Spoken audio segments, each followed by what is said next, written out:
All right, welcome everybody to the February Human Relations Commission meeting. Thanks for being here. We actually got a pretty full house. Not bad. More full than the inauguration, I think. So I'm excited. Mary, can you do roll call? Commissioner Alastani, Commissioner Chen, Commissioner Gordon Gray. Here. Commissioner Onan. Here. Commissioner Savage. Here. Vice Chair Stinger. Here. Chair Stone. Here. Councilmember Here. All right, do we have any agenda changes, requests, or deletions? Chair, as you will notice that item number 5 will be heard at a later date. Yes. Thank you. Okay, moving on to oral communications. We have one card from Lynn Krug. And Lynn, you push the button, you won't be amplified, but wait till the red light comes on. You will be recorded, but it's not amplified in the room. Let me help you. There's 3 around. Okay, thank you. You're welcome. Good evening, Human Relations Commission members, and thank you for your time. Just briefly, I'm going to run through what I spoke about during our last meeting, and let's see if I can do that off the cuff. All right, so I spoke about employees being treated as the other. That's not a healthy work environment. We want to work towards a healthy, and quite frankly, it's your utility, your city. You need this to function well, to be economically well run. Okay, and the other thing is the local publicity and hostility that is, I mentioned before, about employees.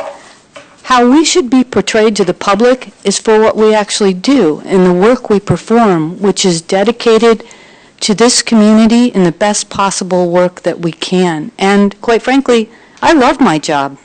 I know my friend here, Eric does. We've both been here a long time, and we're dedicated to making it a great city.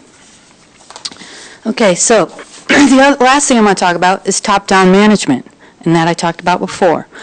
Top-down management does not look at the entire organization and give feedback back up. It's a one-way direction, and it works blind. You're not getting your best dollar from an organization that runs like the 1930s. No educational enterprise or business model would say top-down management works for you. Okay? So tonight, new topic, a little off to the side. All right. Many of you probably don't know that we have a lot of departments in this city. And there's the general fund, and there's the enterprise fund. The enterprise fund includes those departments that make money for the city.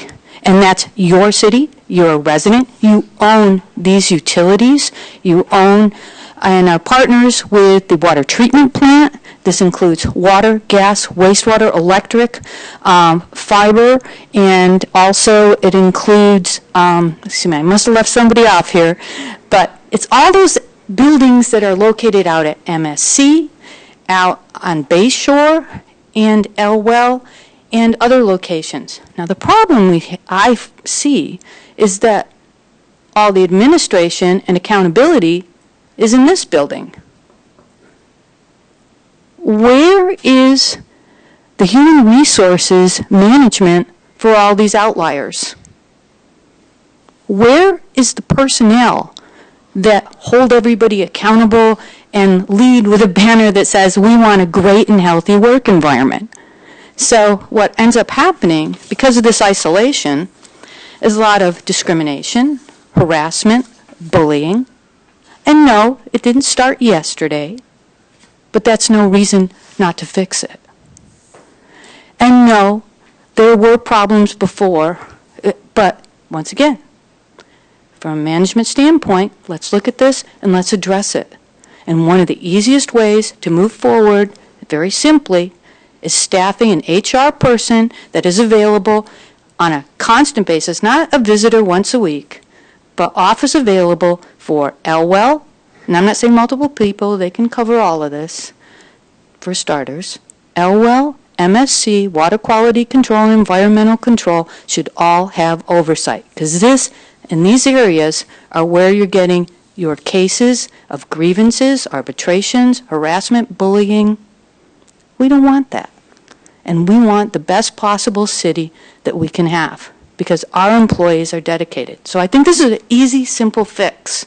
I'm not saying it's going to fix everything, but I think we would be heading in the right direction if we located an HR personnel out there in the hinterlands where there's no oversight. Thank you. Thank you. All right, we'll move on to our business item number 1 from our mental health learning series. Minka, can you introduce the speaker? Sure, I'm really pleased to have Katie Cooney here from Deborah's Palm, former executive director, founding executive director, and now a board member. I was really excited that Katie said she could come today. I think we've had a long, rich mental health learning series, and when I was looking with the chair and the vice chair, what areas seem to be missing in the presentations we have so far, and a real focus on women's health and women's mental health came to mind. So I was really glad that on short notice, Deborah's Palm was able to provide such a wonderful speaker to us today. So I'm not going to take any more of your time, Katie. Thank you for being here tonight. Sure. Do you want me to speak into one of these? Yes, please. All right. Thank you. Pardon me. And yeah, perfect. Thank you so much, Minka. I'm very happy to be here tonight, and I welcome the collaboration. Thank you so much. So tonight, I just wanted to highlight a few things that we see at Deborah's Palm on a day-to-day basis and let you know what I think the issues are and how we take care of those at Deborah's Palm. The first one really comes about for women, I believe, in this area particularly, is the loss of community, whether that's from the death of a spouse, their children have left home, they're empty nesters, or their children have moved away due to the housing prices that they can't afford a home here, and that parent is often left behind. And they see their social circles diminishing on a day-to-day basis. And what that really does is just create a sense of isolation. So less they go out, the less they're engaged in the community, and the more health problems they'll have, especially mental health problems. So what we have at Deborah's Palm, which is really unique in the area, is a place where women can come for no charge through our doors and find friendships. They can learn new skills, they can practice old skills, or they can teach others new skills, which is really very satisfying for these women. And above everything, they can develop these new friendships with local women in the area.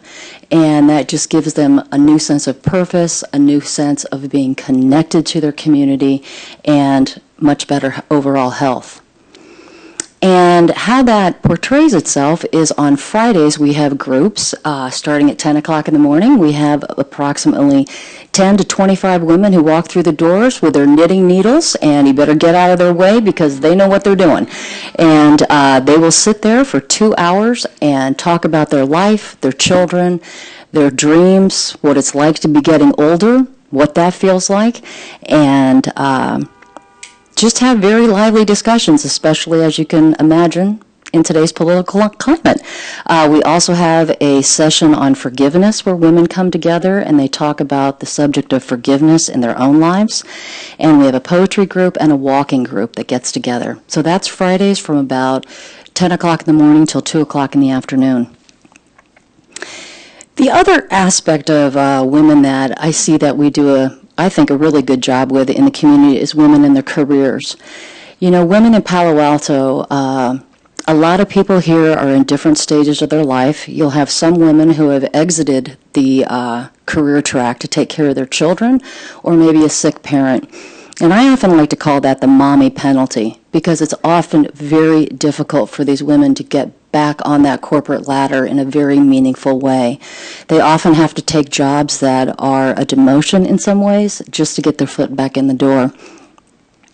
We also have women that have been on a corporate track for quite a long time, and they're feeling at maybe midlife that that's not exactly what's driving them anymore. That's not the passion of their life. That's not what gives them value or meaning.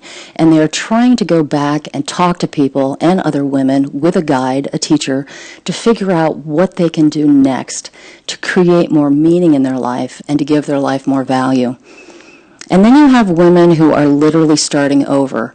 They've maybe had a partner with a premature death, or they've had a divorce situation where they've actually never had to work before, and they're starting a very new adventure in their life, and that oftentimes can be the most scary of all. When you talk about women who have exited to take care of children, many women have had in their mind, I'll leave for 10 years, I'll leave for 15 years. The women that I'm talking about on the bottom never thought they were going to go back, but find themselves in a very different financial situation after they're divorced.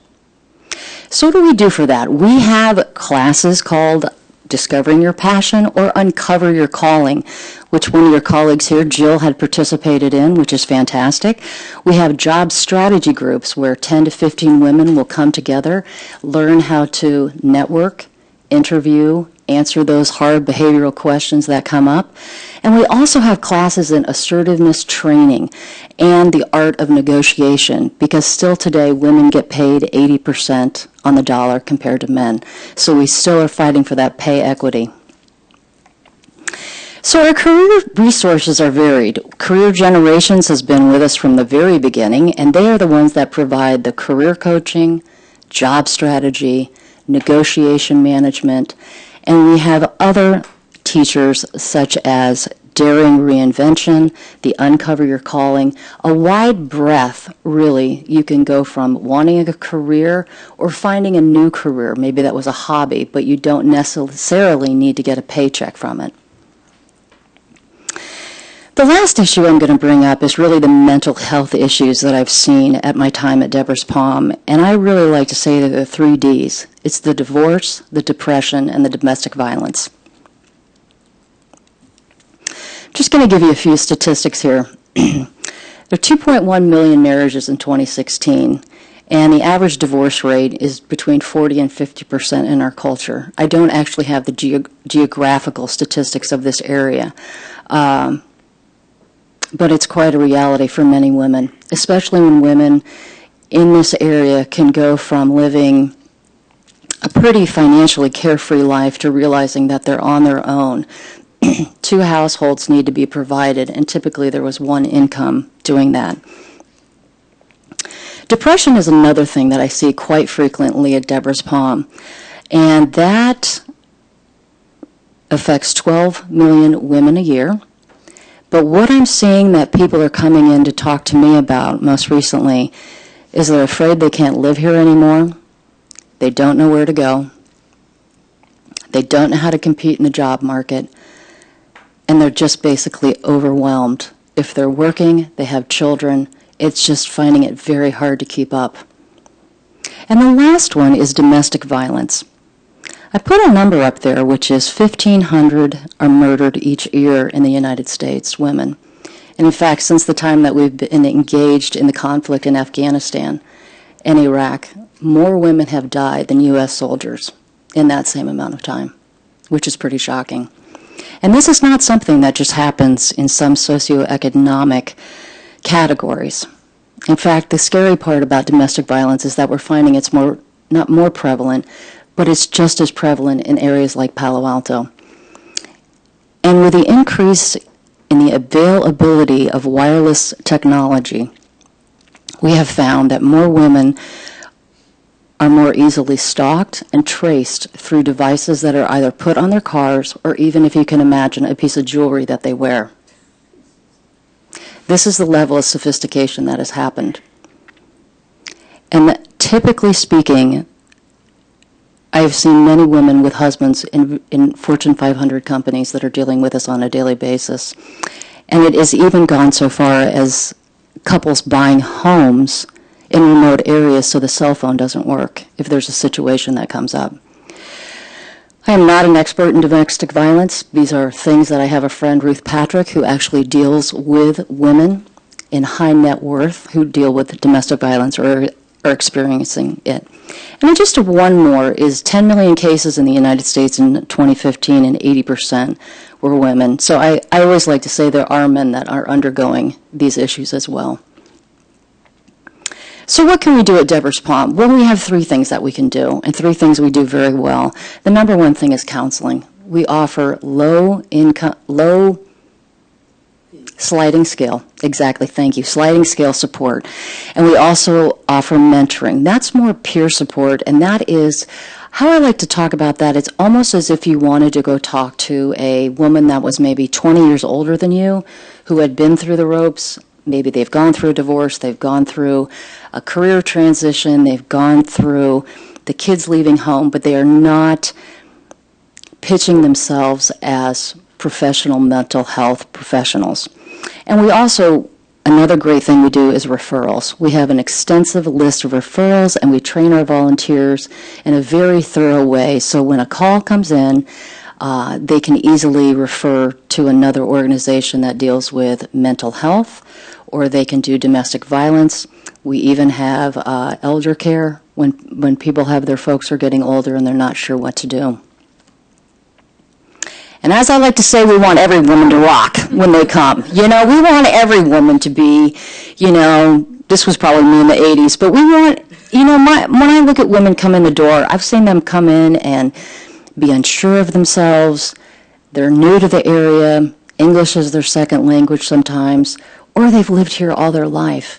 And I just want those women, I don't care if they're 25 or 85 or 95, I want them to feel as vital as they possibly can through our services and through the volunteers that we have, and very deeply satisfying, very satisfying feeling. And with that, I'll just leave it with some Q&A. Yeah. Great. Thank you very much. Yes, Commissioner Savage. I got a few questions. So I'm embarrassed to say I've never walked through the doors of Deborah's Palm, but I'll change that soon. About how many women do come through the doors annually? Right. We have probably, I would think, on average, 80 women a week. So that puts us up to 300 a month. And that's the ones that are physically walking through the doors. I would say on a given day we can get anywhere between 10 and 15 phone calls of women who are working, that coming in physically to our center is not a possibility. And that's where the majority of referrals that we'll do. Okay. All right. And how many? Can you estimate how many are from Palo Alto? I would say 95%. Oh, wow. Really? Okay. Okay. Thank you. Yeah. Very interesting. Oh, thank you. Any other questions? That yeah, you mentioned the sliding. You have a sliding scale for fees that you charge. Can you give a kind of a breakdown of that? Sure.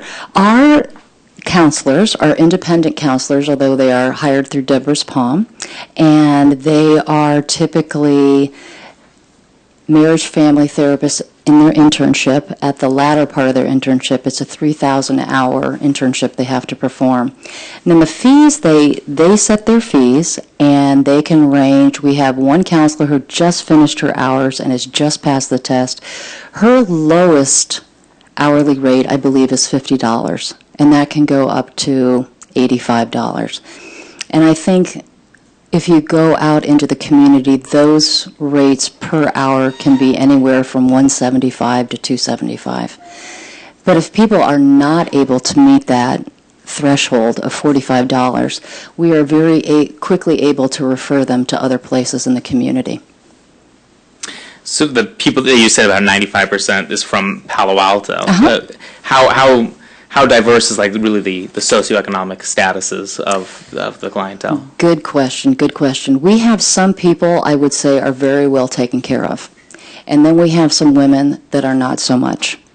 And this is probably their one outlet. They no longer drive a car. I know one that is almost 75 years old and looking for work to be a companion to other people. So we have a very wide range of people that come by. And I will tell you, I've actually had some lovely women come in. It's actually, looks are very deceiving in this community. I think we all know. I had a conversation many times with this woman that came in. She had just moved from, I want to say, Vail, Colorado, and she had the look, the blonde hair, the blue eyes, absolutely stunningly beautiful, telling me that she was working on a startup idea. how much he appreciated Deborah's poem. It was quiet and supportive. But what I learned from a staff member later is that she was sharing a room with 4 other people in a one room in a house in Palo Alto that had 3 rooms with 4 people, and she was in a bunk bed. And she had a burn rate on her finances. And I had to tell you, I was pretty shocked when I found that out. So it's a funny thing at Deborah's Palm. I think we all have a lot of pride no matter where we are in our life. So it is a little bit tough for me to gauge sometimes exactly where people are at. But I will tell you, I've seen a lot of bologna sandwiches come through that door too. Yeah, yeah. So I think that's what's good, if you can develop the relationship and help them get the care that they need. Thank you. Yeah. Hi, Katie. Do you remember me? I was the one who organized the domestic violence conference. Absolutely. With the group, of course. So I certainly know Ruth very Yes. well. Yeah, she's amazing. How is Deborah's Palm funded? Or do you rely mostly on fees, or do you? That's apply a for grants? fantastic question. I love that you asked that, Shelley. So that brings me to my latest update. A year and a half ago, I was hired at Deborah's Palm because our founder, Katie Ritchie, who has so generously given to Deborah's Palm, and I will tell you right now, has written the check every month for that place. I came in to get Deborah's Palm financially sustainable. That was my goal. So for a year and a half, I looked around at the landscape and thought, how can we be competitive with other organizations that are serving the hungry, the homeless, and the domestic violence that's in our community? And I found that to be quite a challenge, to be honest with you. So I developed new programs to attract more women. I extended our hours and hired staff. And I can tell you, pretty much everything I did was an experiment. And so I guess in some ways I failed, because I couldn't find the money. But what I did do is I developed relationships in the community, and I found another local nonprofit that is actually experiencing some financial pain themselves. And so right now, I'm just in the negotiations with that other nonprofit to bring them into our property, and that will put us into the black financially. And that's very exciting because it's not only Deborah's Palm, but the other organization, which I hope I can name in the next couple of months, serves women in the most fantastic way, and I think this collaboration will help women on both sides. So you don't need 2 executive directors, and I'm okay with that, because I feel like I did my job. So I will be transitioning to the board of directors. I'll be doing things like this. I will be finalizing that merger and continuing on with Katie Ritchie and the rest of the board to make Palo Alto a really great place for women. Mm-hmm.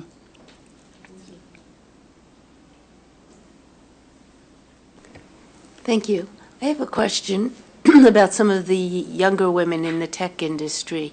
If they fit the image that you described, they seem so in their stride. But I wonder if you see different problems in that population. And I also wonder about gender equity in employment and hiring.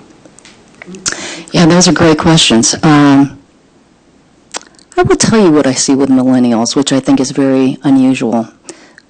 It's not unusual, actually. I think a lot of us have felt this way for a very long time, but I think it's just this generation who's actually sort of giving voice to it. They want to go to work and have impact on what they're doing, and they want to have value, and they want to have meaning in their life. And I think for generations before that, people have just gone to college, got the job, had the kids, got the house, got the second car, went on vacation. These kids nowadays, they want to have impact. They're digital natives. They have grown up in a world where they've seen so many things. They've had more options to travel. And I like to call it the quarter-life crisis. I see people who are 25 years old looking at me saying, is this all there is? I mean, I thought I was special. I was going to save the world. I'm not doing anything. I mean, I'm just a low-level employee. And there is that joke of like, wow, I got hired and I'm not the CEO. It's like, I mean, I think we all can kind of giggle at that. But these people, they're in pain. They're trying to figure out what life is. We've got a lot going on in the world, and we just know about it a lot better, and they know about it a lot better. So that's actually an issue I want to work on the next place I go, is how do we create meaning for this generation that they all don't have to quit their jobs and do something different. How can we get meanings, and how can we engage these corporations to help them get that meaning, and thereby benefiting the communities that we live in? Yeah. So I'm not sure if I answered all your question in the diversity in hiring. I don't feel like I know enough about that to answer that in a meaningful way for you. Mm-hmm.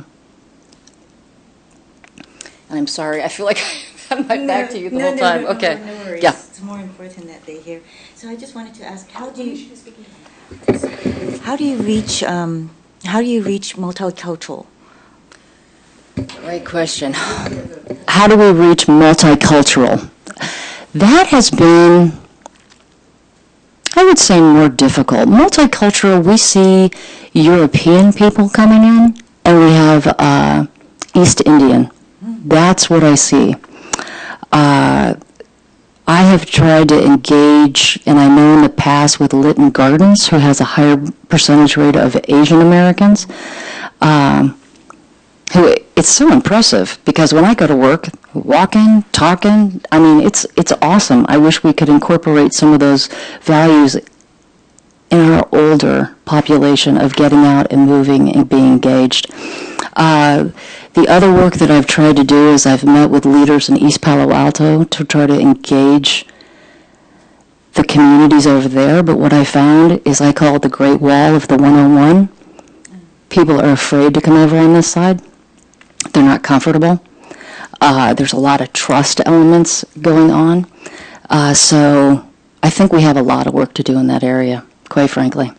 Thanks for that great question. Yeah. I kind of piggyback off of that a little bit because I see you serve definitely vastly different incomes. How does your organization bridge that gap to make sure that people who are very low income feel comfortable coming into a building where you have people who are used to living in the $5 million mansion down the street? How do you make everyone feel comfortable and welcome? I have to say, I think that began with our founder, Katie Ritchie, and I credit her for building a culture that embraces anyone that walks through the door. And for the 5 years before I got there, that's exactly what she led. That's how she led. That is how she communicated throughout the organization the value of each individual that came through the door. I have to say, she was a great role model for me.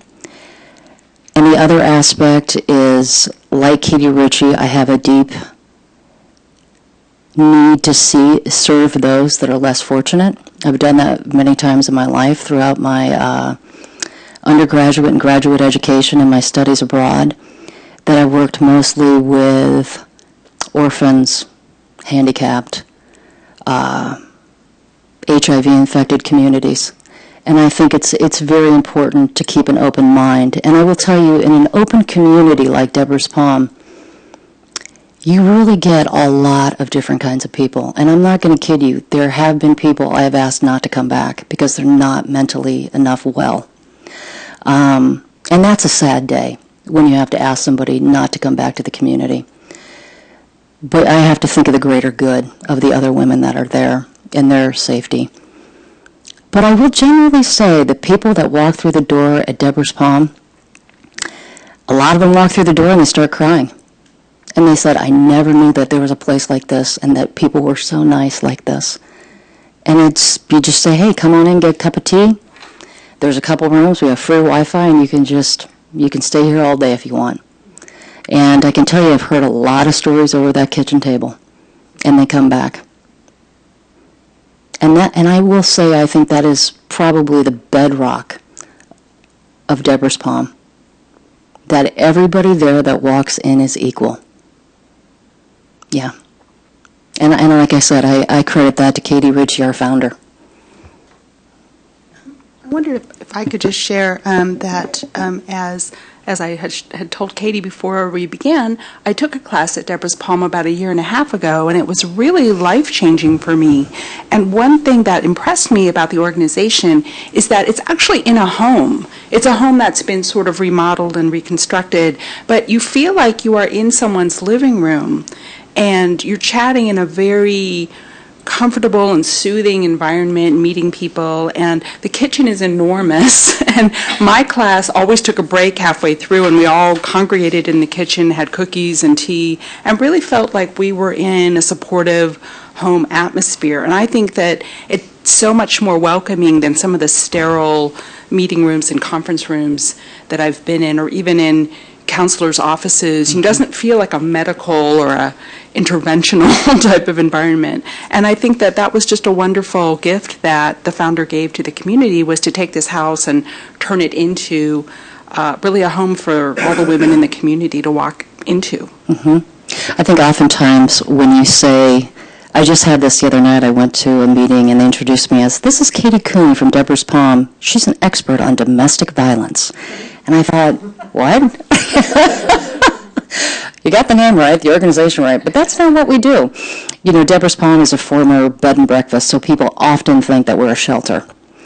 And I don't even think that bed and breakfast is why they think we're a shelter. I think they just hear women's center and they think domestic violence. And so I know the one thing that we work on and we could do much better at, part of it is funding, is to get out the word, and this is a new piece that we created this year, to really tell people about our services. And I've left 10 over there and I have more over here. But this is really the heart of what we do. The heart of what we do. Great piece. Oh, it's cute as punch. All right. Well, thank you so much for coming out. We really appreciate the work that you're doing. I so appreciate this opportunity and that you guys are listening to the nonprofits and the organization. So kudos to you. Thank you, Mary, Minka. I really appreciate it tonight. Thank you so much. I'm happy to come back anytime. And if you need domestic violence, Ruth Patrick. Thank you. Thank you.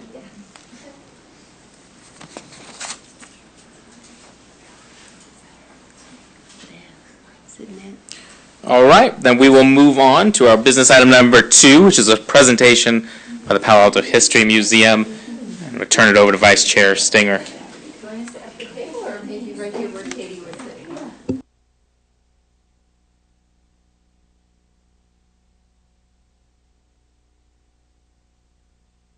Okay, we'll have you sit right there. Okay.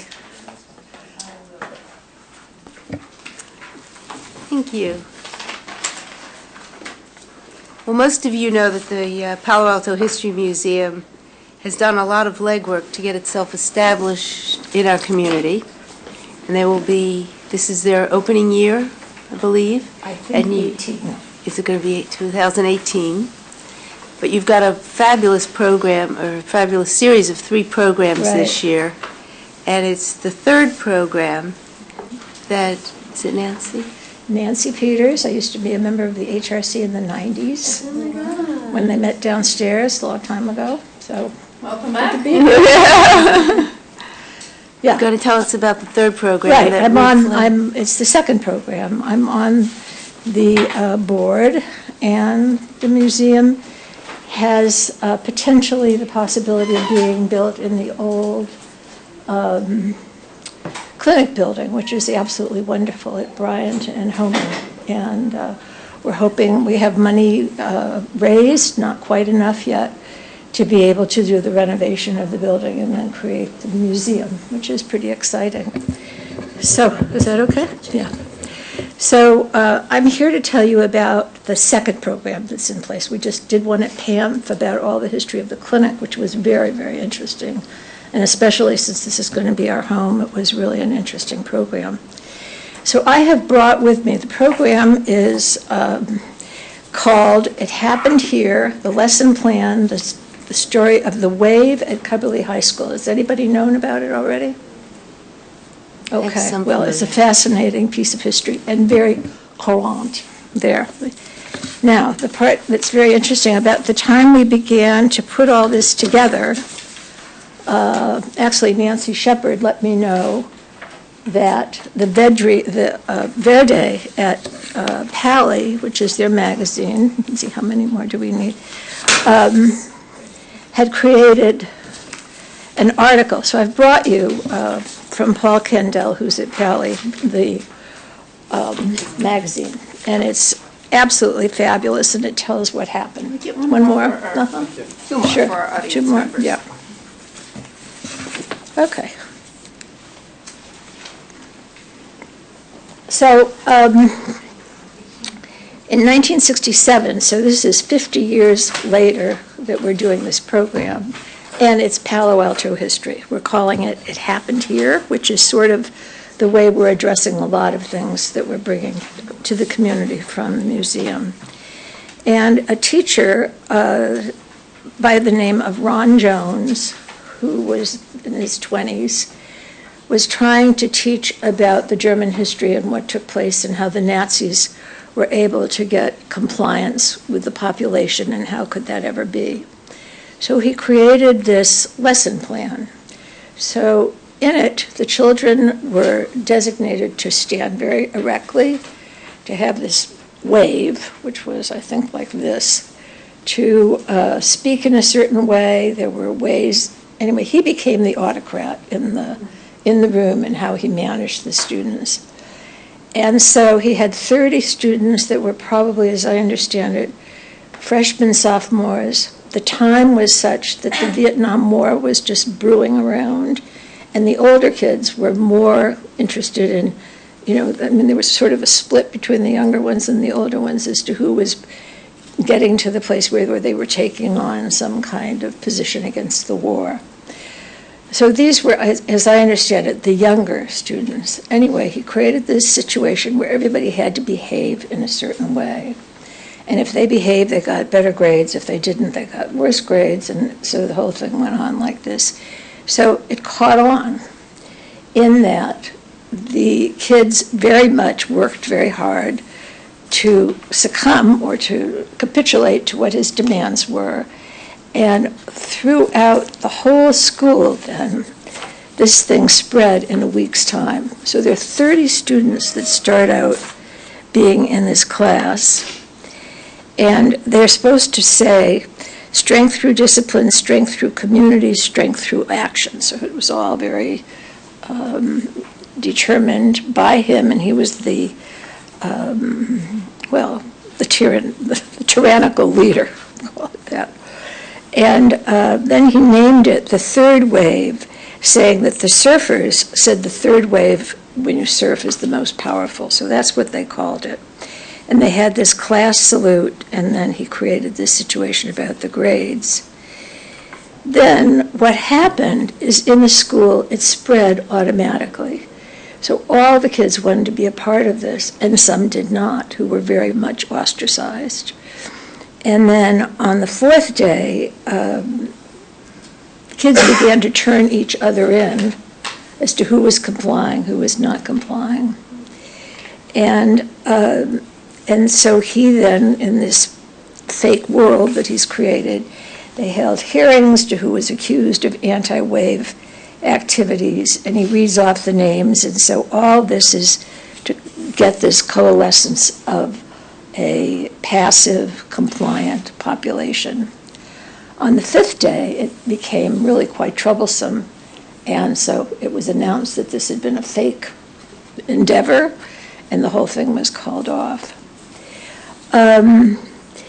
So a man who was in the class, whose name is Mark Hancock, then and another person who wrote a novel about it, Mark created a film called The Lesson Plan, which you can find on YouTube. And in it, he interviews kids who were compliant with it and children who were frightened by it. I mean, the whole spectrum of what took place. And then this other man wrote a novel about it. Ultimately, the Germans created a film called Die Welt, I think is what it is. What I've brought is, and it's really quite remarkable, the Palo kids wrote this article in which they went and they interviewed Ron Jones, who's now in his 70s. And so it's a lovely, lovely article for you to read, and it can tell all the details. It's very much, in the film, Philip Zimbardo is also interviewed. The Zimbardo experiment at Stanford is very much had the same kind of outcome, and where they had to stop it because it got so out of hand. So we're showing this at Cubberley, which is where this happened. We're having Ron Jones, who was the teacher. As I understand it, he's not been back to Palo Alto at all to do any showing of this film or be involved in it. And this film has been in numbers, just go on the internet about the wave, many, many film festivities that this has been in, never has been shown at Palo Alto at all. So, so we're going to be doing that, and then we'll have a time in which there'll be discussion about it and question and answer. And I think the other thing that we're looking to see how we might be able to do this is get quite a lot of publicity, and maybe even national publicity, because it's very much current in terms of what's going on in the United States now and the worries we have about, how much space is there to be true to what we all believe if it goes up against authority. So that's it. I don't know if it's going to be a very interesting and exciting thing. And so the museum is, creating this for the community. Any questions? I just have a comment. Thank you for doing this. I became familiar with this if I can just say a little bit, I became familiar with it in the late summer and watched the YouTube. You did see the lesson plan. I did see the lesson plan. And I also saw from our library, from our local library, the German film. Oh, did you? And it's quite remarkable. I mean, it's just, the experiment in Palo Alto is frightening about how quickly it takes over. Right. But the German film was also frightening in that the German kids in the beginning, the students were very cavalier. We have experience. We know what fascism is, and we're not going to go down that path. But even they went down that path. And so it was a real lesson in how much we have to learn about fascism and how strong we need to be and how much we can learn from history. So I'm very appreciative of the museum's efforts to bring our community together to see this and to talk about it. I think it's very timely.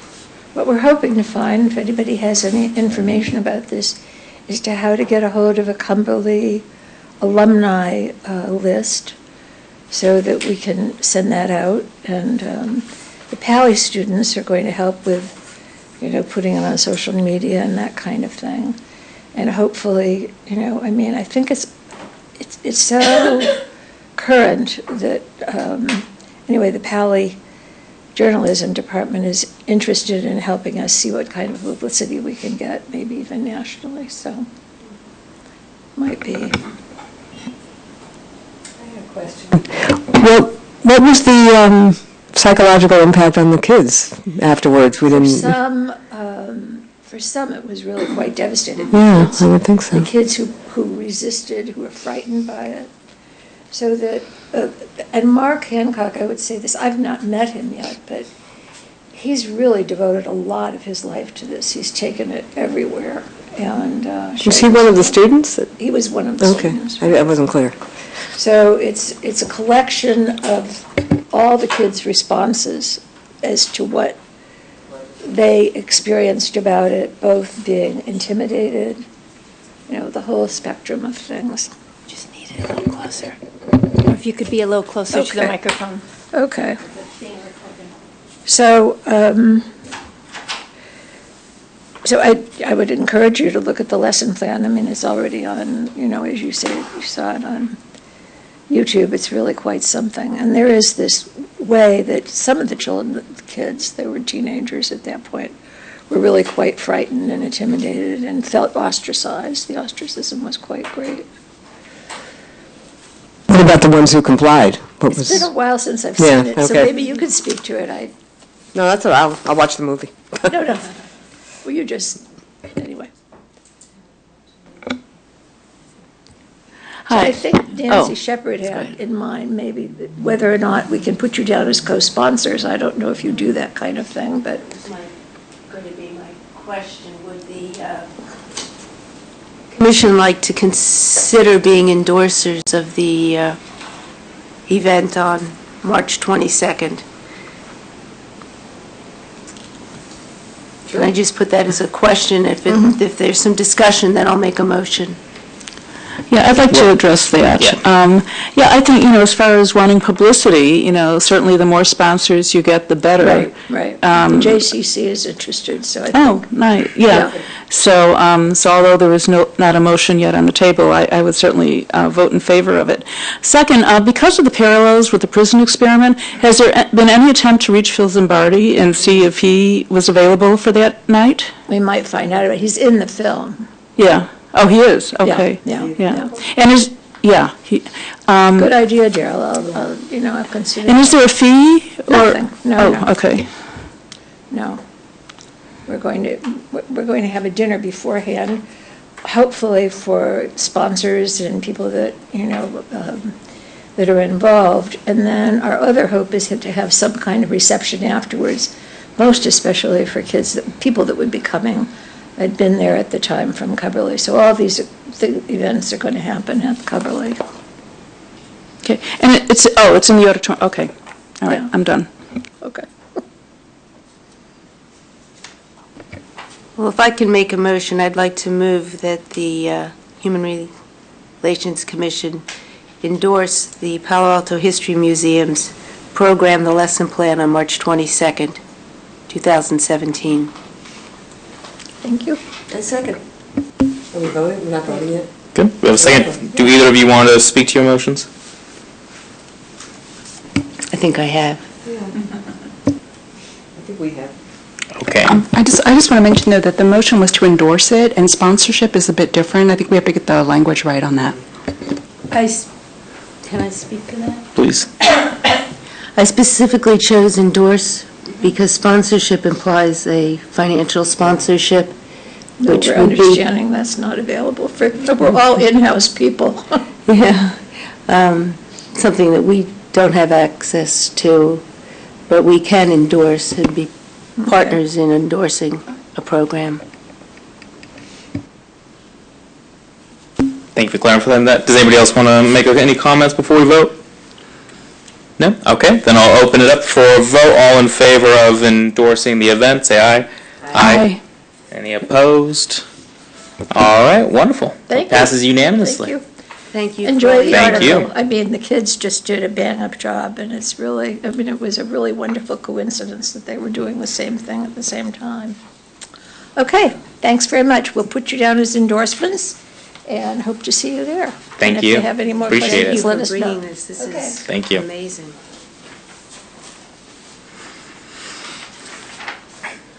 Okay, now we're going to move on to our business item number 3, which is a review of a draft letter that is in support of the council resolution that was passed on December 12th, 2016. We talked about it briefly at our last meeting. And basically, leadership, we discussed that we really wanted to make a statement to the council expressing our appreciation, our support for the resolution, and kind of a reminder that the HRC is here, that this is an issue that we would love to be able to get behind and be able to assist in any way that is possible. So I drafted a letter with the help of Vice Chair Stanger and Minka and Mary, and this is our draft of it. I don't know, Minka, do you think I should read the letter? I would ask the other commissioners if they feel that's necessary. Yeah. Anyone feel that it is necessary to hear my voice for the next couple minutes? I could read the letter. No. Anyone? I'm reading it to myself. Okay, wonderful. So has everybody read it? I mean, if we're going to take the time to read it to ourselves, I'll just read it so that way anybody listening can, or anybody watching can know what we're talking about. But if everybody's already read it, then we can just kind of move forward. So if you wanted to, Okay. I understand if you want it recorded. I'll make it as brief as possible. I'll pretend like I'm back in law school reading. I'll go quick. All right.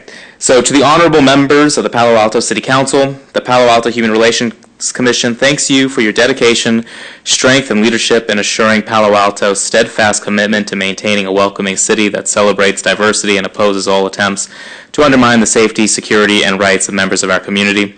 Hateful rhetoric that has plagued our nation, state, and city over the past several months has struck fear of many in our community. The Palo Alto, we all know, is a city of respect and tolerance, but the one thing we will not tolerate is intolerance. The Human Relations Commission is committed to being present and available to all in the community who fear their rights and safety are threatened. Perhaps no time in this Commission's history have we been more needed than now. The Human Relations Commission is an advisory body for Council, but we are also an ear for those in the community who feel they need to voice their concerns. The Human Relations Commission wants to assure the public they are always welcome at our meetings to voice their concerns, to voice their fears. Our mission is to promote the just and fair treatment of all people in Palo Alto, particularly our most vulnerable populations. By promoting awareness of issues and enabling conversations that enhance inclusion, the HRC strives to create a community where civility, respect, and responsible actions are the norm. End quote. Now, particularly, we commit to listening and giving visibility to unjust and unfair treatment. We are here to listen and to raise awareness of concerns of our community. The Human Relations Commission is doing everything we can to proactively address issues of concern to human dignity in our community. We serve at the pleasure of Council, and we are honored and eager to continue our mission of inclusivity and tolerance through your recent resolution. Our Commission has been working tirelessly over the past several years on these very issues. We held an Immigrant Voices speaker series during our Commission meetings to learn about the immigrant experience here in Palo Alto. Our Commission recently co-hosted an Immigration Ally Forum in January, and just last week, several commissioners were closely involved with the first of a four-part forum titled Being Different Together, which aims to bring people together to work towards building and nurturing a community that models respect for differences. We continue to seek out related community events and partners and aim to share this information with the community via a human services email listserv. Our Commission is also planning for future events and forums, such as a service workers forum to be held later this year, in order to help educate and inform low-wage workers of their rights. The Palo Alto Human Relations Commission continues to fight against hate and bigotry in all forms and continues to work towards keeping Palo Alto a safe, tolerant, and welcoming community for all, regardless of race, nationality, religious worship, sexuality, age, immigration status, political affiliation, or zip code. We are here to assist you in any way to make these goals a reality. Thank you. So that is the draft letter that we would like to send to City Council. And I'll open it up to discussion. Any comments? Commissioner Savage? Hi, I'm going to put on my journalist hat for a moment. Overall, excellent. I don't have any problem. However, you're referring to the Human Relations Commission in, you call it the HRC, you call it our commission, you call it the commission. If it could just be, uniform. The first reference, the Palo Alto Human Relations Commission, is fine. But then on all future references, it should just be HRC. Instead of repeating Human Relations Commission, repeating our commission. Is that clear? Am I? Okay. Yeah, definitely. All right. I wasn't. Thank you. I didn't see any heads nodding, so maybe I wasn't. I think that's a good point. Okay. So just, just HRC throughout. It will also make it a little bit shorter, which is good. And in the second to the last graph, in the middle where you're talking about the forum we had in January, the actual title is Immigrants and Allies, instead of Immigration and Ally Forum, if you just want to be specific with the title. Good catch. Well, then I'd like to put on my Stanford writing teacher hat and say that my concern with the letter, I have several. One is it's way too long. One is it's quite redundant. It says the same things over and over. And second, it's not clear what the purpose of this letter is. We say that we serve at the pleasure of council. We say that we're working tirelessly. We say that we're waiting for council to tell us how we can assist them. What is the point? Council's very, very busy, and I think if we want to write a meaningful letter to support their resolution, that's a great idea, but we have to let them know what the purpose of this communication is. Do we want something from them? Do we want to give something to them? Do we want to announce something to them? This letter is all over the place, and so I think that's really the biggest problem I have is I find it muddled. And I'd like to see if Councilmember Koo has any thoughts, guidance, kind of based on having read the letter, based on your comments, what you think would be most helpful? It's a very good letter in support of what we're working on, especially Councilmember Corey Walbach's. And Commissioner Onan has a point, in terms of just reinforcing what Council has already put forth, but also encouraging Council and putting together the calendar of what you would like Council to do in terms of all the series and the presentations that you have forthcoming, and what you would expect of Council for encouraging to come and join, participate, etc. Some point of action, like you said, Commissioner. Thank you. Appreciate it. And yes, Commissioner Gray. I don't know, for me, it's a little bit self-serving when I read it, like how great we are. We are great. I know, but again, it's like the council knows that, so what's new, or what is it that they're learning that they don't already know, I guess. I don't know, that's what struck me. I actually liked the letter, but that was kind of the question that I was left with. Similar to what Jill said, is what is the actual purpose of this? Telling them, all the good work we do. I'm not sure. I don't know if other commissions do that. And then just a grammar thing, and I don't know if this is true, but it's this sentence, Palo Alto's steadfast commitment to maintaining a welcoming city. Something about maintaining a welcoming city just doesn't quite sound right. I don't know what the replacement would be, but it's like maintaining my weight, maintaining a welcoming city. There's just something about the use of the word maintaining. And then, so that's one, and I don't have a solution yet. I have to think about that. And then the other thing is, I'm not crazy about the word tolerant. Tolerance always sounds like we're putting up with something. We're tolerating it. It's different than like compassion or, safe, even loving. Safe, loving, safe, supportive. But tolerant sounds different to me than supportive, nurturing. It's, like I said, it just has that, we're putting up with something. We're tolerating it. So those are my comments. I think first for the tolerance, I do think tolerance has different meanings depending on the context of the word. Like there's the Tolerance Museum, which really highlights the Holocaust and other areas of intolerance. And so I think depending on the context, it may not necessarily just mean tolerating. And I think here it kind of, I know that's not what it mean. I know that's not what you mean, but that's how it lands for me. Okay. And I think leadership, our thoughts on, because your points are well taken on, is this just self-serving and kind of showing off to council?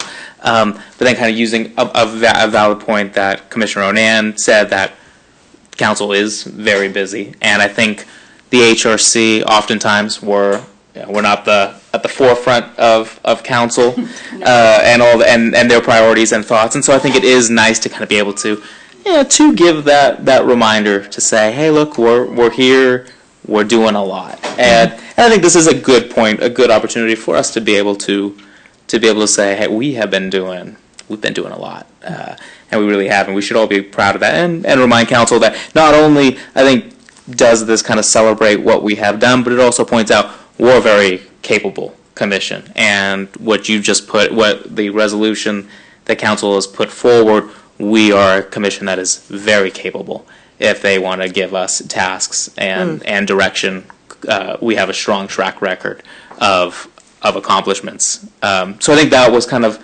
at least my thought process in that. I don't know if Vice Chair Stinger wanted to add anything on that. Yeah, I would like to. In addition to what you've said, which I agree with, I think there's, for me, a purpose that a response to your question would be, we want to confirm or ratify, let me think, want to acknowledge the resolution that the city passed and the priority that it's set for this city going forward, and say how important that is. But to me, that's a minor point of the letter. A secondary, a more significant issue is that we'd like to get some guidance so that we can help them implement and give legs to the resolution. Right now, it's rather an open-ended request of us to put forth some ideas. And that open invitation is very exciting, but we may waste a lot of our time and waste even more of their time putting together something that is not useful. And so this last sentence, to me, is one of the most important things. We're here to we are here to help assist you in any way to make these goals a reality. It's a little bit like in business when somebody says, I want an annual marketing plan or an annual strategic plan, but gives you no guidance. And you need to have some idea of the parameters. Is this a year I can spend? Is it a year I can't spend? So that the work that's done will be fruitful for all concerned. And so I would probably add something to the first paragraph to say the intent of the letter. That would make a difference, I think. Even moving that last sentence to the top. When is our joint meeting with council scheduled? The sad news is that has been canceled once again, and I was going to tell you in about 15 minutes when that came up. Oh, okay, well, then never mind. Right. And actually, that is another point that I did want to make, is that this is also, I think the point of the paragraph as well, going through our accomplishments, is also because it does not look like we're getting a joint study session this year, or maybe a little far later. I wouldn't say this year, but on the 28th, as it was originally scheduled, it's not going to happen that night. So it's not like, I don't know how many times we've been pushed off now. So it has been over a year since our last study session, right? So kind of checking in and saying, hey, we're doing stuff.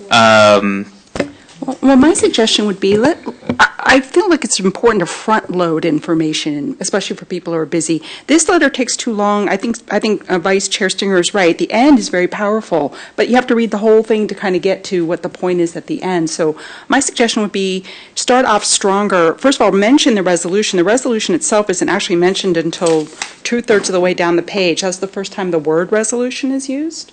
So let's start maybe by saying, recently you passed this resolution. We at the HRC fully support it, and thank you for protecting our city.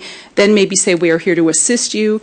Here's what we're doing in the meantime. We invite you to attend all these events. We'd love to have you participate. And finally, what can we do to support you? Like, what additional input do you have for us? And that makes a very clear, logical step. And the purpose of this letter is clear from the very outset. So is that a volunteer to redraft the letter with all that in mind? Yeah, I'd be happy to take a stab at redrafting it. Wonderful. I don't know, do my esteemed colleagues who helped us put together the mission statement want to all chime in and do it as a subcommittee, or do you all want me to? If you take a crack at it, you can send it to me and I'll. Okay. Okay. Fantastic.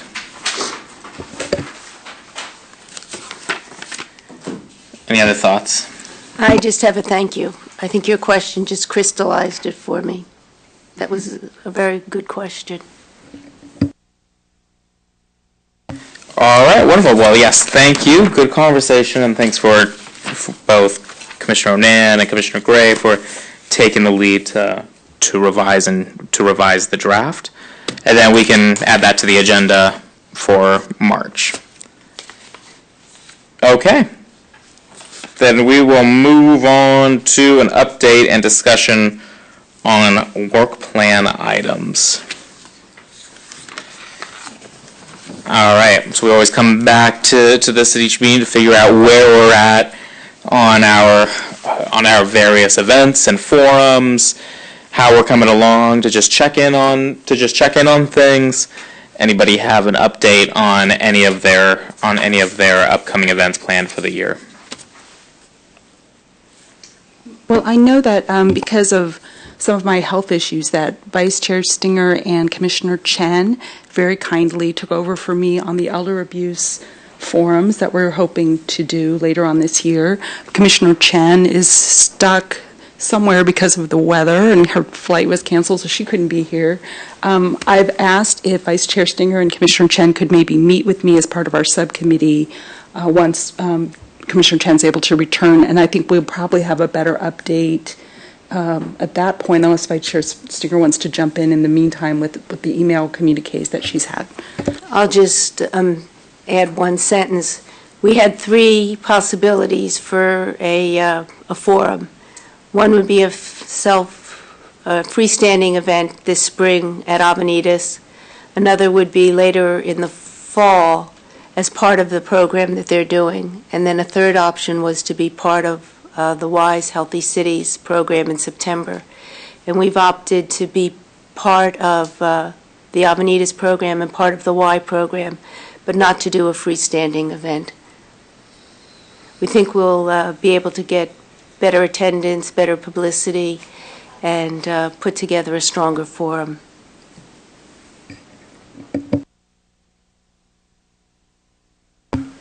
Great, thank you. And any other updates? I'll give an update on being different together, taking the conversation deeper. As you all remember, it's a series of 4 forums. The first was held a week ago, Thursday. We had good attendance, about 80 people in the Arts Center auditorium. We wanted the first event to be sort of a celebration, and it was very festive. Mary did a brilliant job. Thank you, Mary. It started with an exercise called Crossing the Line, a series of questions that help people identify and visually see commonalities and differences in reaction to different statements about the city. It was well received. Some of the comments afterwards were that there was a lot of appreciation for the city to taking on a venture like this to just encourage dialogue. A lot of appreciation to have council representation. Thank you, Councilwoman Koo. It was great to have you there. I don't know what to say. We're knee-deep in getting ready for the second forum.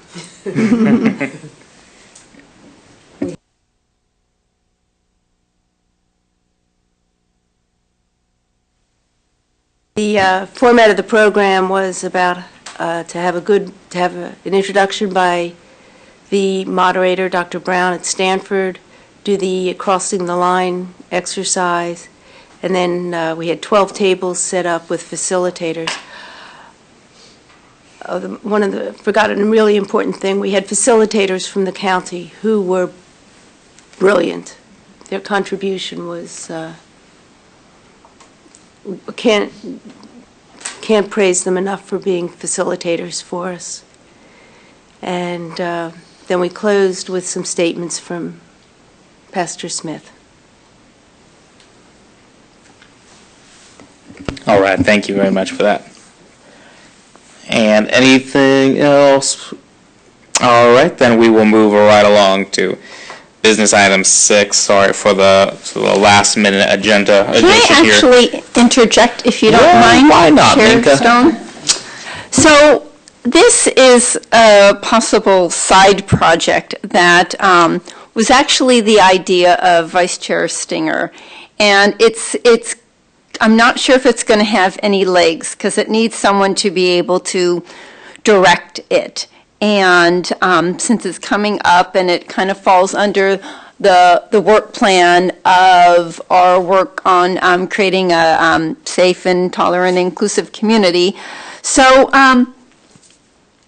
so the Mayfet Parade. The theme of the Mayfet Parade this year is, I think it's My Hero Is. So, you know, they have the logo for the event, and my hero is mom or dad or firefighter or police officer or mentor or teacher or and so forth. And Vice Chair Stinger and I were looking at it together, and I was sharing the idea of, you know, this interesting concept of hero. What if, you know, what if a hero is something beyond some of those very typical things that children think? What if it's the person that's an upstander when they see an act of bullying on their campus or an act of intolerance in the community? What if it's, you know, some of these historical figures that have really stood up in the lexicon of standing up, like Dr. Martin Luther King or Rosa Parks and so forth. So we had this just very short conversation of, well, what if we could, you know, see if the children in our community would be interested in some type of like art or essay contest that talks about my hero is, and having some of the winners of those contests possibly, you know, be highlighted in the Mayfet Parade, maybe some of their essays being on the city website. But it's kind of a little program, and, you know, Mary and I aren't sure we could take it on, but since it fits in with, you know, some of your work plan items on inclusion in the community, I just wanted to mention it at this meeting to see if that's anything that anybody here would be interested in giving some thought to, giving some parameters, and possibly partnering with staff. Now, the Mayfet Parade is the first Saturday in May, and the kids are already thinking about this, so really this is something, if someone wants to give some legs to, it's giving some legs to it pretty quick.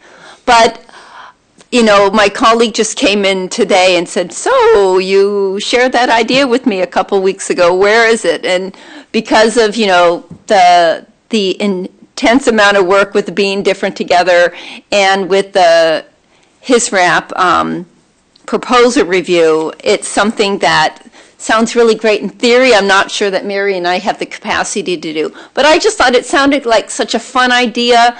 I just wanted to mention it in this group to see if it's something that someone feels some kind of affinity to working on. So just if anybody does, we can talk about it tonight, or if you want to just talk to me offline as well. I love that idea. It's yeah, conceptually it's wonderful. Yeah. It's the doing of it. Yeah, conceptually. Man. We have a lot of good conceptual ideas. Yeah. That was always my answer when I didn't do my homework. Well, I have a suggestion for that, and it you know, it is a big project and worthwhile. What about one of the service organizations, Rotary, Kiwanis? That's something that they may be interested in partnering with you. I was wondering about going to the after-school centers. Might be, if we have a format or an outline of what we're trying to do, it might be something they could take on as an activity. Okay. Is there any idea on age range? Well, the majority age range for participating in the Mayfet Parade is usually elementary age. That's why the idea of maybe, you know, not just an essay, but, you know, drawing pictures as well, and possibly have them in that display area between the lobby and chambers to share that work with the community. So it certainly could be, you know, the middle and high school. I think that's a age range we've, except for the bands, have had a hard time to get to participate in the Mayfet Parade. So like I said, good idea. It's in the implementation that's a little harder. So yeah, I'd be happy to continue brainstorming with you offline. Okay. And see what we can do. But I agree, probably elementary school. Mayfet Parade, it's too cool for high school. I mean, it's too cool for high schoolers. Okay. Perfect. Now, can I move on to? Please do. Okay. We'll move on to a review of the Human Services Emergent Need Fund. We have a draft policy. Right. Minka? Thank you. So this is something that just came up pretty quickly. It was emailed out to you yesterday morning. As many of you know, during the budget process last year, the council staff asked the council to consider reallocating the HISRAP reserve fund to be able to address emergency and emerging needs. And Vice Chair Stinger and then Chair Onan came and spoke to the council on behalf of just the concept of emergency or emerging need fund. And the real thought behind that is being able to address needs in the community for our grantees and not grantees that come up mid-cycle. It's one of the perfect examples, and it's an example that Commissioner Onan brought up was what happened when the camping equipment got stolen last year at Abilities United. You know, in that instance, the community rallied around them, and I think they had more camping equipment than they knew what to do with. But in theory, this is the type of fund that could come into play when there's groups in the community that have a situation come up that really doesn't fall into the realm of a HISRAP ongoing grant. It's something that has just come up. There's something that's come up and they either need to buy a piece of equipment. There's a program that maybe the state has funding for, but there's something that happened in Sacramento and the funding is going to happen a month later than they expected, and they just need a little bit to get them started. So it's really something that is makes an impact, but it's for something that is more one-time in nature. So what I have done with this policy is really looked at some best practices for how these type of funds have been run in other parts of the country, and have really come up with a policy that talks about the types of needs that it will meet, the types of grants it can be awarded for, what it can't be awarded for, the actual application process, really looking at having people just email me and say, this is what we're looking at. Is this something that might fit into the realm? And that's something that I would say, yes, please fill out, please submit an application. And it's something that is not overburdensome for the organization. This is not meant to be a 25-page HISRAP application. This is a 2-page application with some supporting documentation that asks them to answer some questions about what the need is, what they would do about it, what led up to the need, how many clients would be affected, and how the funds will be used. So that would be sent in. That would be reviewed by Mary and myself and a member of the HRC. And then I'm imagining this is just going to be one comes up. Then 6 weeks later, maybe another one comes up, or a couple come up at the same time. Then the recommendation of that small group goes to my department director to be able to make a funding decision. So this is like within 2 weeks, that decision could be made. What I notice in here, what we would need to add is just to give some kind of authority to maybe the chair or the vice chair of this commission to be able to appoint someone to serve. So that could be more than one person. It could be that, for instance, Shelley, there's 3 of you that are interested in doing this. I call Shelley, she says, I have a big work project, I can't do it. I check with Commissioner Onan, and she says, yes, I can be there on Tuesday. Send me the application, we'll review it, and we'll go from there. But it is my hope to get this up and running as soon as possible. It does just need to go to council. I'm hoping that will happen in early March. on their consent calendar, and that we can get the words out to the nonprofits in our community.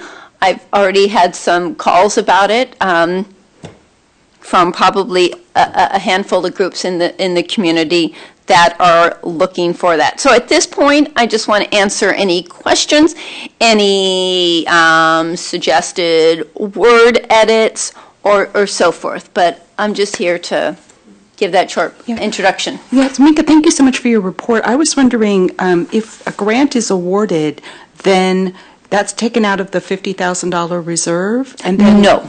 That is, there's a $50,000 reserve, and there's a separate $50,000. The $50,000 will stay intact.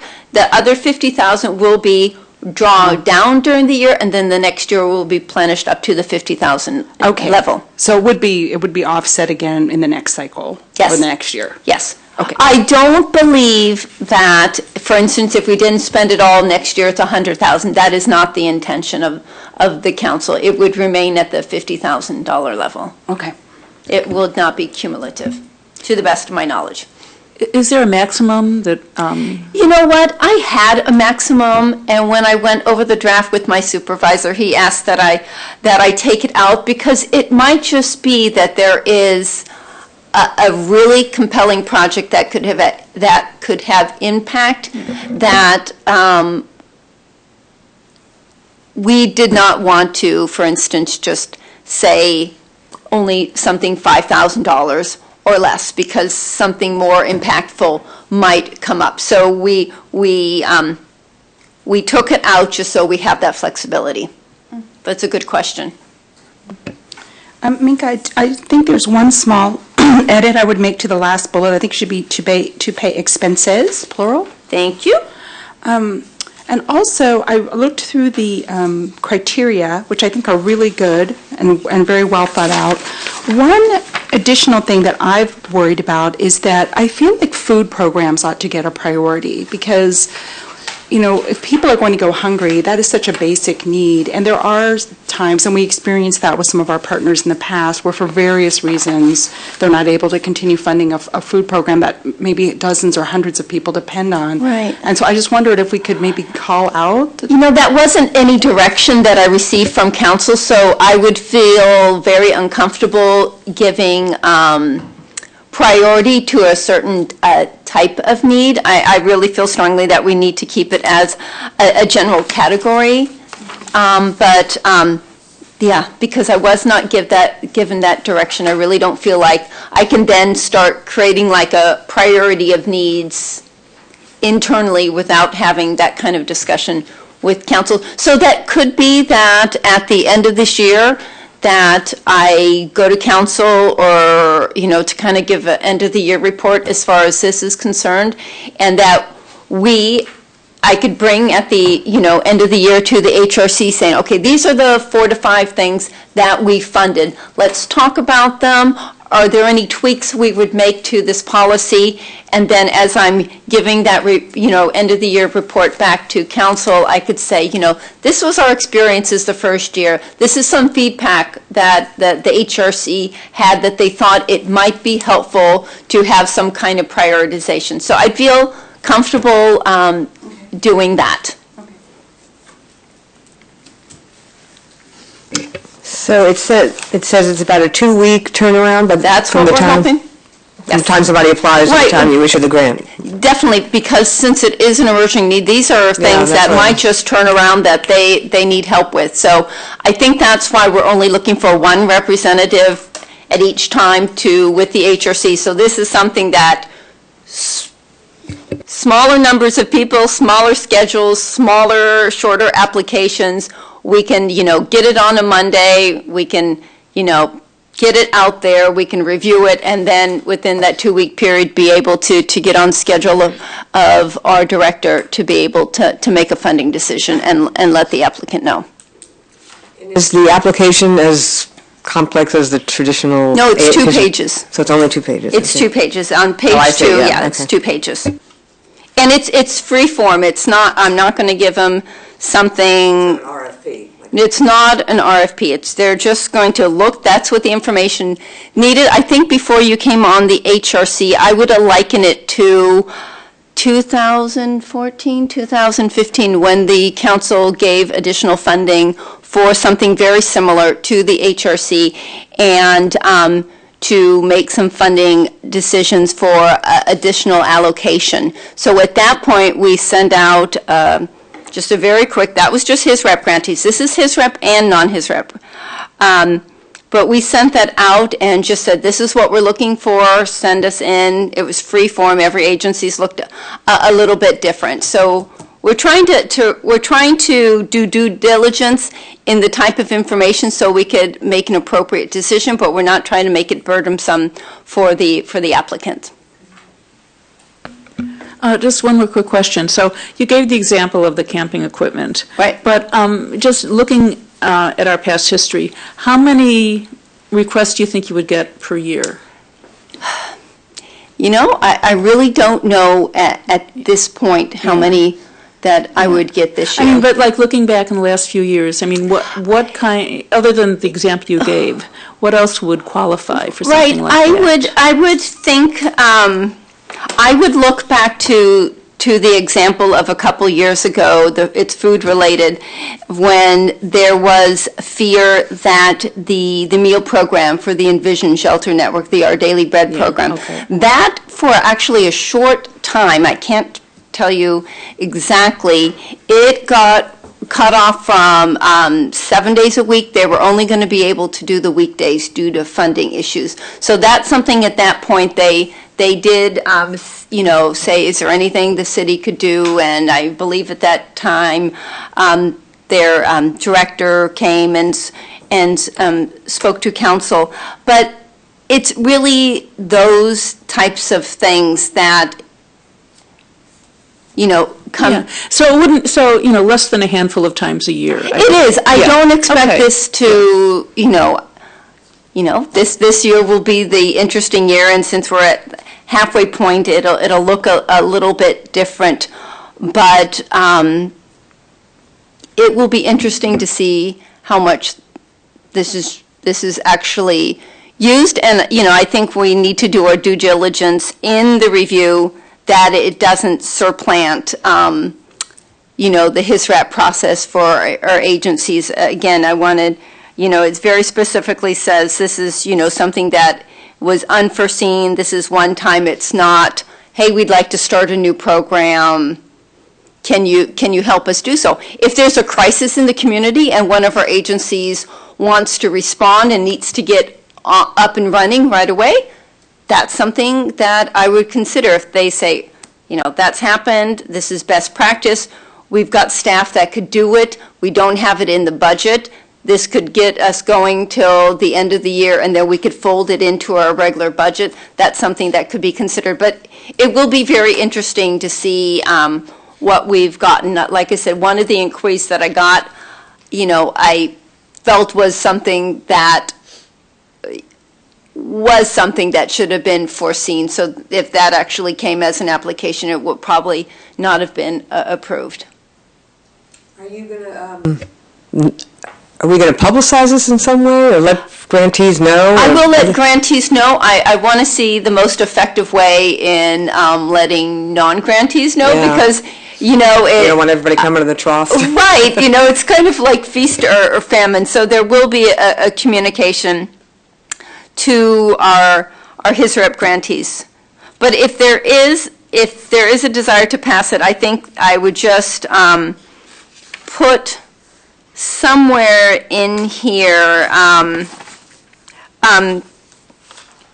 think under review and selection, applications are reviewed on as-needed basis by the staff in the Office of Human Services, along with a representative from, possibly just put something as designated by the chair or the vice chair of the HRC, or some of you are better wordsmiths than me, but I just want to add something short to page 3 that allows us to vote on it tonight to give authority to someone to be able to select a representative from the HRC to help.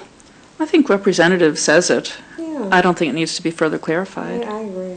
I would say maybe just along with a human relations commissioner. Okay. I guess I have a question. I wonder if we need to specify it, because when I read it generally, it says to me, like, we're at a meeting today, and Minka says, I need somebody. But in between meetings, It will always probably be between meetings where I would call someone that has been kind of authorized, for lack of better phrasing, to be the representative of the HRC. So that's why I was just thinking more of, Approved representative, maybe? they're appointed. Appointed representative? Is that necessary, though? I mean, if the language says with a commissioner from the Human Relations I think Commission. if this commission feels comfortable with that I just call who is available, I think we're fine. What I didn't want to happen is that someone says, well, why'd you call so-and-so? Did we vote that that person was going to be the person on the, so I just want to be, sensitive to that. Well, I would suggest you start with leadership. You don't have to change anything here, in my opinion. But when it occurs, you start with leadership and, go down from there. Well, I don't even know if we have to start with leadership because we all volunteer to serve on the HISRAP committees and the CDBG committees. We're all authorized to do that. So I think it would probably be whoever's available. Maybe Minka could just ask the whole HRC who's willing to step up, and then whoever responds first would be the HRC representative for that particular grant. Sounds fine. Okay, so it sounds like in that we could just keep the wording as it's currently written. Okay, so need a motion. Oh, so I just had If it is your will. I just had a couple of couple of comments, then one question. Yes. I think the only thing I wasn't fully comfortable with the 45 days or less under the emergency needs. I think it's clear that it needs to be on the front page. You got the bold emergency needs, the 2 bullet points. Oh. I think that was, I took that from best practices. I looked at several policies as far as that's concerned. And looking at being able to serve in that emergency capacity.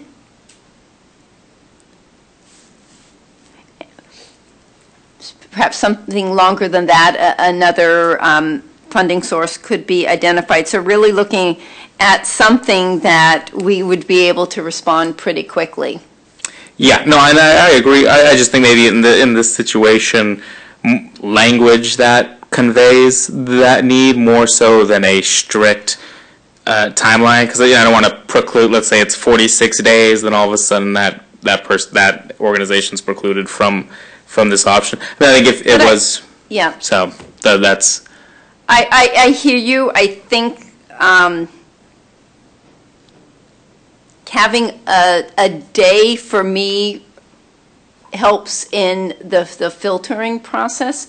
As far as, if it's something vague and then it becomes a judgment call by me. Well, I really think they waited too long to ask, but well, you let that agency, that one, asked, and that was like about 52 days, but Mars was 53, but you didn't let us. So that's my fear in when you have actually a policy, and actually one of the changes I will make on the top that I didn't write in is I actually want a policy instead of guidelines. So for me, if there's some guidelines as far as the number of days, but I think for me to be able to manage this process, I'd like something concrete.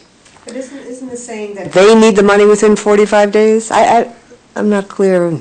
This is us. This is the applicant saying we need this within 45 days. That's an emergency on their part. So, but you're saying, what if they need it in 46 days? That's what doesn't quite make sense to me. It's their issue, not ours. We're not saying you have 45 days to make your request. I hear you. I think for me it's saying, well, at some point in the future we might have this emergency. I'm saying it's an emergency now. Okay.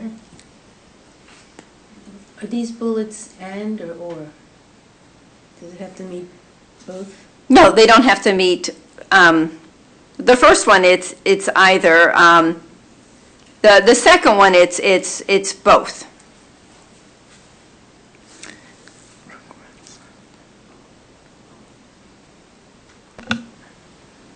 So both things have to apply to be eligible. Let me read it again.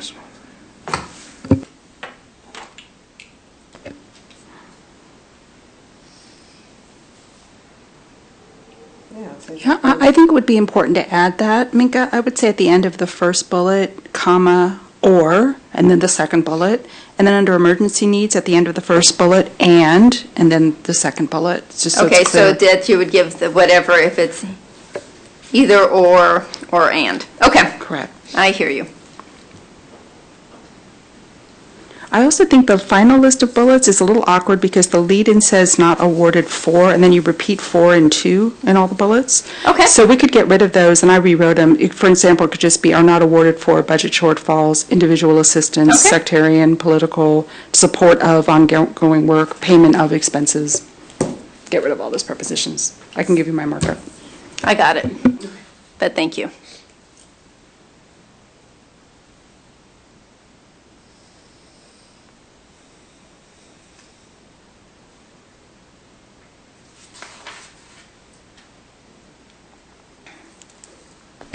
At one point, we talked about pilot programs that an agency might want to try. Right.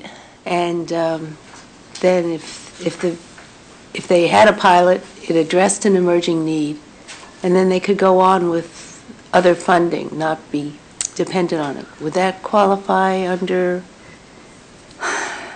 the emerging or critical needs section as it's written? I think not, because it says normal funding is no longer available, and if it's a pilot, it would mean it's new, so they didn't have normal funding. Right, that was not the direction I would get from council. Like I said, that could be something, again, that we could look at year end and see if there's some changes can be made.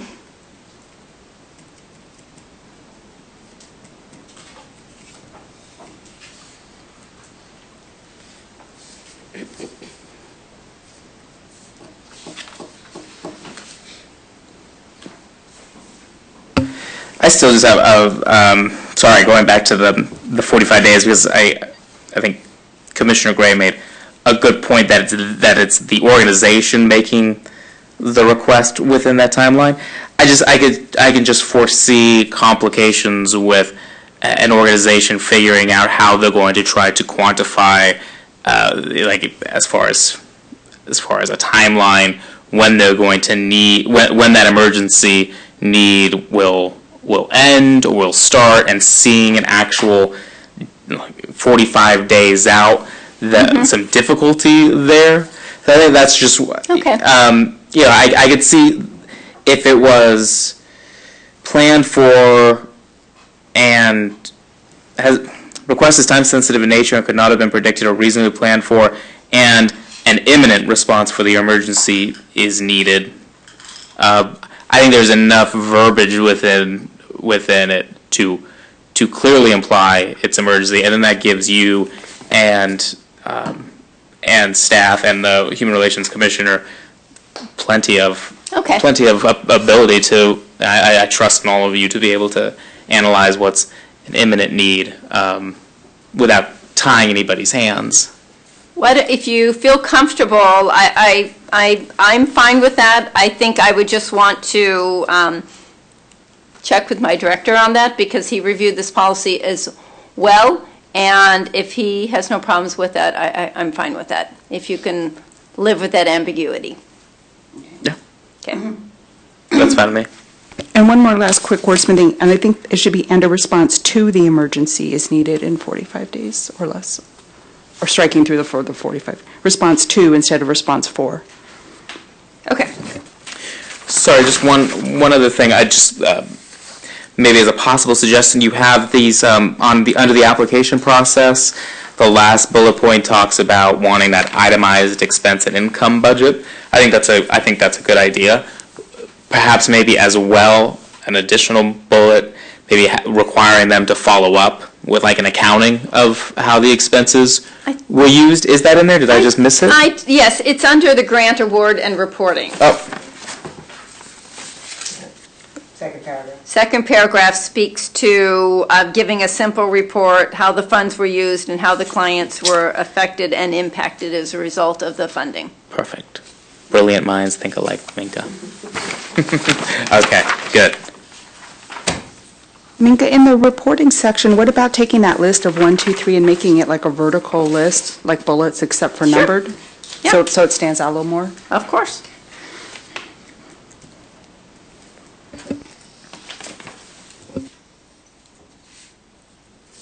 Okay, any other comments or questions? Great feedback, thank you. Yeah, this is action item. You don't need a, do you need a vote I on, do need a on this? vote. Okay. I do need to vote for, yes. Then I would make a motion that we approve this draft with the edits that we've provided to Minka, subject to those. Second. Perfect, we have a second. All in favor? Aye. Aye. Any opposed or abstain? Okay, wonderful, and that passes unanimously as well. Thank you, Minka. Thank you. Okay, moving on to commissioner reports. Any commissioner reports?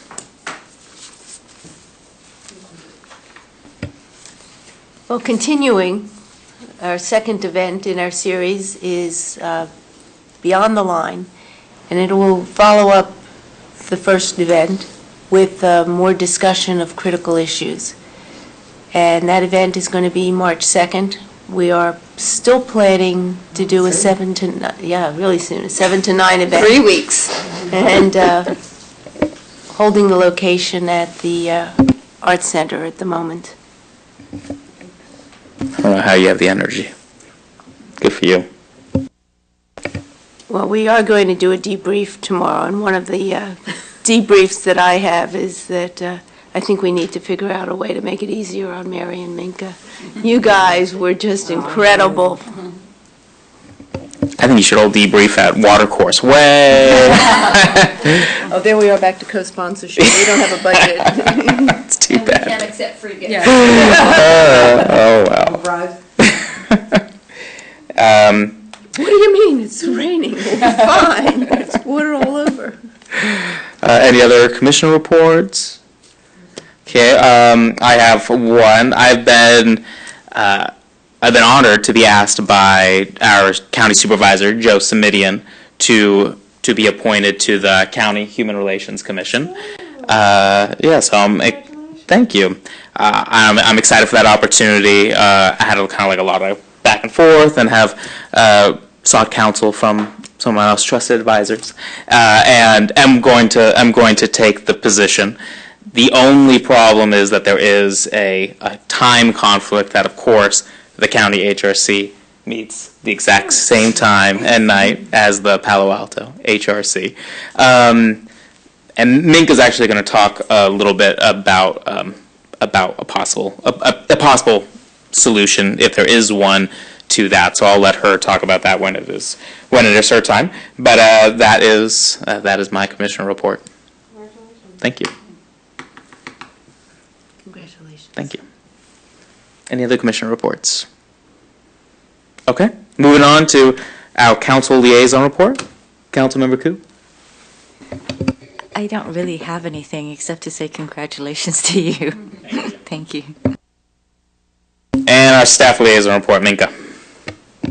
Thank you. Well, one of the items I already talked about, the cancellation of our study session. I will say that it is not really a reflection of the council's desire not to hear from the HRC. I think that it is not personal. I think the council is looking at a way of the manner in which it holds study sessions, because there are so many, and then sometimes they get pushed right before council meetings, and council meetings get even longer. So there's some discussions on having it in the way that they're scheduled, so that once they're scheduled, they don't get canceled. So I'm hoping to have, that sounds a little cryptic right now, but I'm hoping to have some message to you by the next month that the clerk's office and the mayor have found some kind of formula or solution to be able to really give time to these important study sessions, not just from the commissioners, but to have an extended time for the council to be able to discuss important matters. So that is one thing. I will be, another exciting thing that is coming up is the city of Palo Alto, Menlo Park, and East Palo Alto. The mayors had a discussion together and to talk about the ways in which each city can give honor to and celebration of Black History Month, which is right now in February. So the city will be honoring 4 individuals in honor of Black History Month, and I will send you that information. I'm most familiar with the one person who they will be honoring, Pastor Paul Baines, who is our police chaplain, but he also is the executive director of Project We Hope, which is a shelter in East Palo Alto, and the driving force behind Dignity on Wheels, which is a mobile shower and laundry service. So there are 2 other recipients, and since I was behind the Pastor Baines nomination, I know that one best. I will send you the information about the 3 other people that will be nominated. I don't have that with me right now, so I will give that to you. I think I kind of know it, but I want to get their names right before I do any disrespect and give the wrong name. So I wanted to let you know about that. I'll get you a flyer tomorrow regarding that. Pastor Baines is going to be honored with a proclamation on Monday. And then on February 23rd, probably here at Chambers, there will be a celebration for all the recipients of that honor. The other thing I wanted to give to you, and maybe Mary can help hand it out, is that my department, Community Services, wanted a way to share with our key partners the work that we do. So what we have done is we have created a beautiful, beautiful calendar that highlights what each of our divisions do, and Human Services is February. So we have this lovely, lovely picture of a tutor and a student with the Dreamcatchers program, and kind of talks about what Human Services is and what we do. And then in the back, it talks a little bit more about Human Services in the community. And wanted to let you know about that. So this is something my colleagues produced, so wanted to let you know about that. Why don't you take a look at your leisure? I also wanted to let you know, as far as the council priorities for this year, are transportation, infrastructure, healthy cities, healthy communities, budget and finance, and housing. The one thing that was very interesting, and thank you, Vice Chair Stinger, who did go to the council retreat, is they added a sub-priority under healthy cities, healthy communities, which is human and civil rights. So that is something that fits in right with what we do. We have 2 members of this commission that are represent you on the Healthy Cities, Healthy Communities Task Force, and that right now that's Vice Chair Stinger and Commissioner Onan. So we can talk further what that means, or if if there's a point where someone else wants to switch out and serve there. I feel like there's, yes. So those are the items that I did have in response to Chair Stone's announcement. I will be looking and I'm checking offline with the commissioners if there's any possibility, if this commission wants to meet on another day and time so that Chair Stone can continue to serve. That is a whole, that's a whole juggling act of, you know, your schedules. That's a juggling act of staff schedules, juggling act of when and if there is a room available. I thought that was something that I could look into and address with commissioners offline to see if that is something that would work out, and if that's something that could be accommodated or not. So that's something I can continue to be in conversation with you about, if that's something that's possible, to have our chair continue to bring the voice of the county HRC directly to this group, and for him to continue to be the voice of the Palo Alto HRC on the county commissioner. Yeah, I would just like to encourage you to do that, and I hope everybody can be somewhat flexible with a possible new date, day or time. You know, I think we all agree Chair Stone is wonderful, and the possibility of him representing both us and the county is an opportunity I would hate to see missed. So, so good luck on looking at some flexibility. Okay. Yeah, I think I think if you keep it on a Thursday, that's what comes to mind, like a different Thursday of the month. For some reason, that's what makes sense to me. At this point, that is not possible. Oh.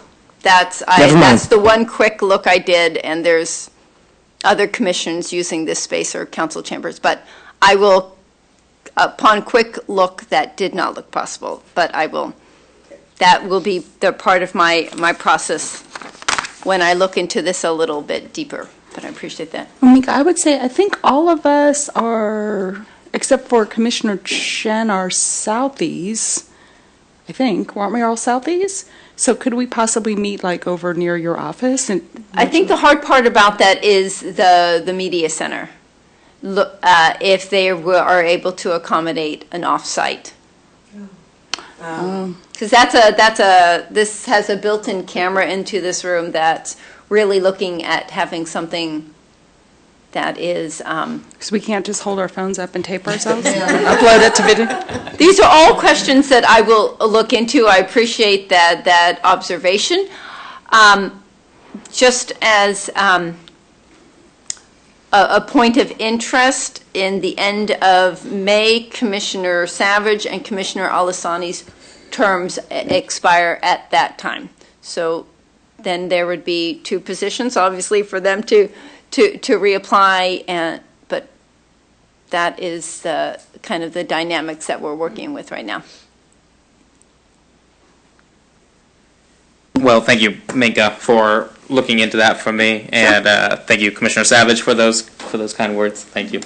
All right, wonderful. Then the tentative agenda for the next regular meeting, I know we'll have to add back on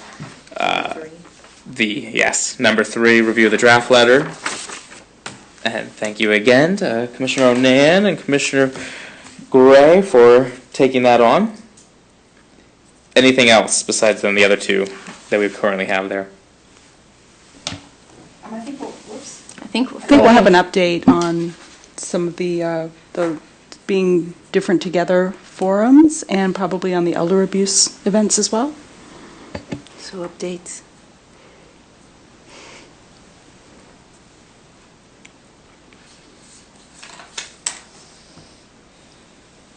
If I heard correctly, and I think I did at the council retreat, the mayor suggested having a second retreat in April that was more of a implementation planning.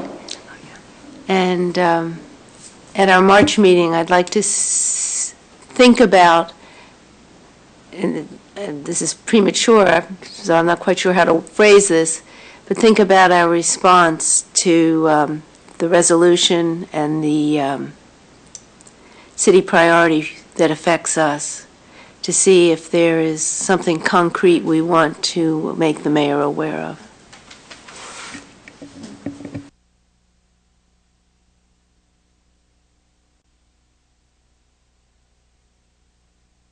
That's quite a full meeting as well. Why don't we talk in leadership to see if that is possible?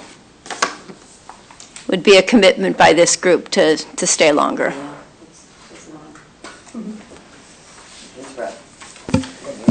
And then would we add the item about changing our day and time, or our day? Oh, yeah. Our meeting day? I don't think that specifically needs a vote. I mean, that's. Oh.